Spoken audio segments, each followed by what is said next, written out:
ఓం శాంతి. శివపరమాత్మ మహావాక్యాలు బాబా అంటున్నారు, అంతిమ సమయంలో విశేష శక్తుల యొక్క అభ్యాసం కావాలి. ఆ ప్రాక్టికల్ పరీక్ష ద్వారానే మీకు నంబర్ లభిస్తుంది అంటున్నారు పరమాత్మ. అంతిమ సమయంలో మీకు మన శక్తులన్నీ కూడా అప్పుడే ఏం చేయాలి, అభ్యాసం కావాలి అంటున్నారు పరమాత్మ. అదే అంతిమ సమయంలో మీకు ఉన్న పాస్ అవ్వడానికి నెంబర్ లభిస్తుంది అంటున్నారు పరమాత్మ. మరి వాక్యాల గురించి ఏం చెప్తారు మహావాక్యాలు? ఇంకా మనం తెలుసుకుందామా? స్వాభ్యాసంలో సోమర్తనంగా అవ్వద్దు. ఎందుకంటే అంతిమంలో విశేష శక్తుల యొక్క అభ్యాసం కావాలి. ఆ ప్రాక్టికల్ పరీక్ష ద్వారానే నెంబర్ లభిస్తుంది.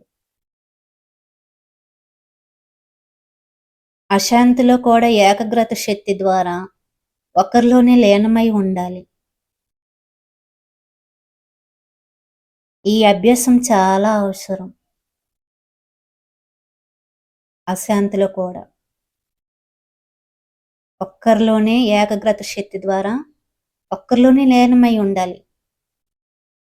ఈ అభ్యాసం చాలా అవసరం.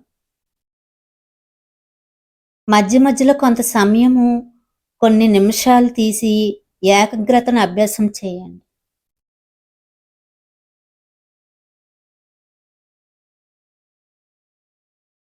ఇలా దినమంతట్లో కొన్ని నిమిషాలు కలిస్తే కొన్ని గంటలు అవుతుంది. ఈ అభ్యాసం ఎందుకనగా నిరాశ ఆత్మలు అనేకులు దాహంతో వస్తారు. వారి కొరకు తక్కువ సమయంలోనే పూర్తి చేయవలసి ఉంటుంది అంటున్నారు పరమాత్మ. తక్కువ సమయంలో పూర్తి చేయాలంటే ఏకాగ్రత శక్తి అవసరం. అప్పుడు మన శక్తులన్నీ కూడా ప్రాక్టికల్గా ఆ సమయానికి ఎవరికి ఏ శక్తి కావాలో అది మనం ఇవ్వగలుగుతాం తక్కువ సమయంలో.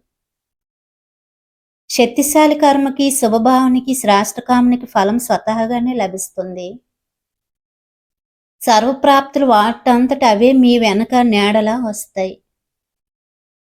మీరు కేవలం జ్ఞాన సూర్యుని ద్వారా లభించిన శక్తుల యొక్క ప్రకాశంలో నడవండి. అప్పుడు సర్వప్రాప్తులు నీడ వల్లే మీ వెనక వస్తాయి. సేవల నిమిత్తమైన వారికి కష్టం ఇవ్వకూడదు. మన సోమరతనంతో ఎవరిని శ్రమ పెట్టకూడదు. మీ వస్తువులను మీరే సంభాళించుకోవటం ఇది కూడా జ్ఞానమే. మనసు శ్రమ చేస్తే అంటే బలహీన రచన చేస్తే దానిని మరలా తప్పక పాలన చేయవలసి ఉంటుంది. అంగవైకల్యం గల పిల్లలు జన్మ తీసుకుంటే వారిని పాలన చేయవలసి ఉంటుంది కదా. ఇటు సృష్టి ఈశ్వరుడే ఇస్తున్నాడని అంటారు. అలాగే మీరు మనసును పాడు చేసుకొని వ్యర్థ రచన చేసుకొని మరల బాబాని అడుక్కుంటారు.